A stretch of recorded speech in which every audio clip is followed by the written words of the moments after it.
Okay, so it came down to the final play last night. Takeaways from that Broncos loss to the Colts. So many directions that this could go in, shockingly, because there wasn't a lot that went on, but it really, I felt like, demanded a lot of analysis about the Broncos especially. Yeah, because we gave months to hyping what the Russell Wilson era in Denver was going to be, and this is not what it was. I am the first one to raise my hand and say, I got this wrong. I said Russell Wilson was going to be the MVP this season before the year started. I said that Coach Nathaniel Hackett would be the Coach of the Year. I'll wear that.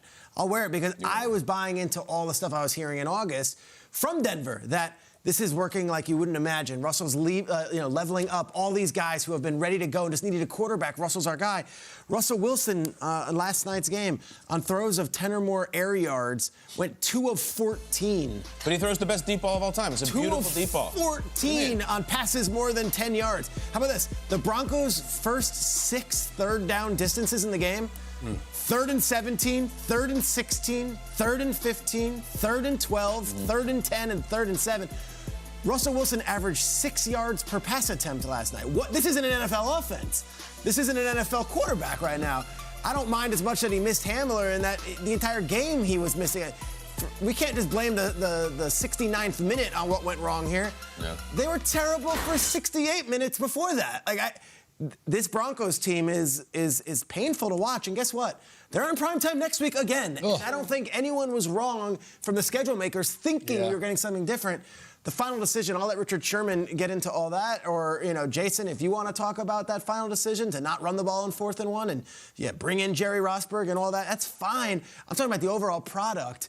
And I think as a whole, I think I can say this as someone working on the NFL Network, I think the overall product, as Tom Brady alluded to, has not been great in some of these games. And quarterbacks like Matt Ryan and Russell Wilson have been great disappointments. That was tough to watch. And if you're a Broncos fan, I don't blame you for leaving before the game was over. It was tough to watch, and I think those Broncos fans leaving the game is how a lot of us felt at home. You're laying in bed, you got the game on, and you're forcing your eyes to stay open to watch what went on. And like you said, Russ was not good, Matt Ryan was not good, and you see right here in the game, it's a football game. It's 12 to 9. This is a night out. People are like, yeah.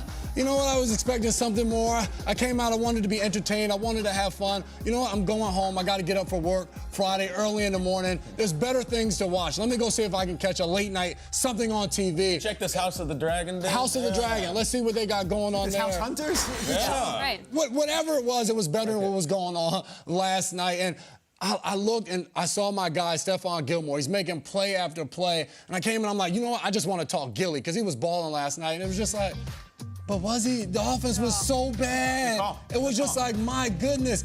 This play, he intercepts the ball. He's inside leverage from the start of the play, runs a basic in route, and he just turns his head. And he throws the ball right to him. It's just like, good play, Gilmore, but my goodness, can we make it a little bit more complicated? And Sherman went off about this play. You could tell it was PTSD. He's in the booth, and he's, run the ball, run the ball. And it was just flashbacks, and I understand that. Yes, run the ball, but my goodness, KJ Hamler is wide open. They run a pick play to the right, and you come back late to Cortland Sutton, where Gilmore has him covered, blanketed from the entire route. He's wide open. Yes, maybe run the ball or just maybe find a wide open guy. And KJ Hamler, after to James Palmer, was like, I could have walked in the end zone.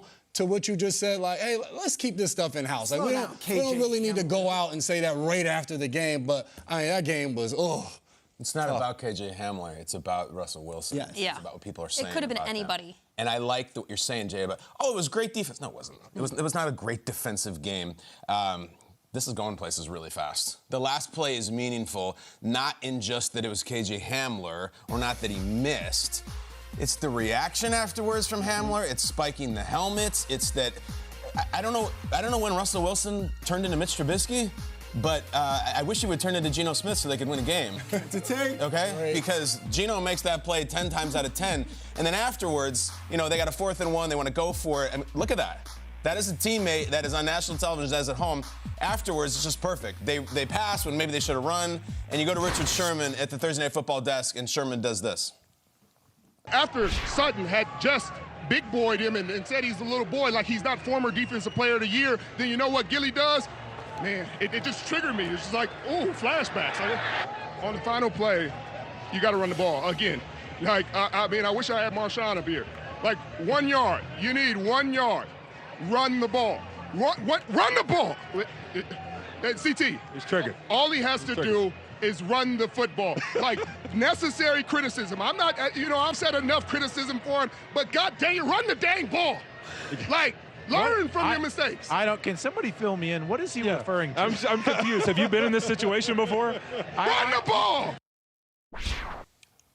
All right, so you know why that resonates? Because that is authentic, and that is authentic emotion. And I look at what's happening with the Broncos and Hamler and the coach, and I look back at Russell Wilson. Where is this going with his relationship in the locker room? Because I think Russell Wilson is one of the least authentic personalities we have in this league. I think Russell Wilson is a poser. And that doesn't mean he's a bad person. I actually think he's a good person. I think he tries to be something that he's not. And when you make the $245 million, you either got to be a really great guy with the locker room who loves you, or you got to be an amazing player. Brady, who makes half of what Russell's making, is both. Rodgers, MVP. Patrick Mahomes, both. Allen, people love him. He's amazing. Kyler, we'll find out. Russell Wilson, first of all, the NFL, the Broncos fan base has no history with him. They have no allegiance to him. This is not a Seahawks thing that they drafted him, they grew up with him, he's their guy. None of that. You know, I work the NFL honors. I work the red carpet. Kelsey comes by, Rodgers comes by. Russell Wilson shows up with his sunglasses and his wife, and I think they think they're Jay-Z and Beyonce, and they will literally put their hand up and say, no, we're not talking. Why? Because you think you're that cool and you're that famous and you're that amazing and everything is so perfect. That does not work in a locker room unless you are really good or really, really good guy. It just doesn't work. $245 million, that can come unraveled fast. Mm-hmm. And especially when you're missing throws like that and you're putting up 9 points in a nationally televised game. Look out. This could come off the rails. It could. Absolutely. And it's easy to go the Russell Wilson direction in this conversation because of the money that's attached to it. Mm-hmm. But there's also a guy in that conversation in a first-year head coach, in Nathaniel Hackett, and the decisions that are being made and the conversations that are or not going on between those two during the week when push comes to shove. How are those conversations going? Red zone decisions. My goodness. Let's just put up all the scoring plays that happened last night. 8 field goal attempts. I mean, are you serious? This is prime time. The magic number last night was 22. 8 field goals plus 10 sacks between these two teams, plus 4 turnovers, 4 given away balls. There were many turnovers, but they were all retained. So 4 turnovers. 22 times this game had electricity. No, it was just something to watch. It was hard to watch.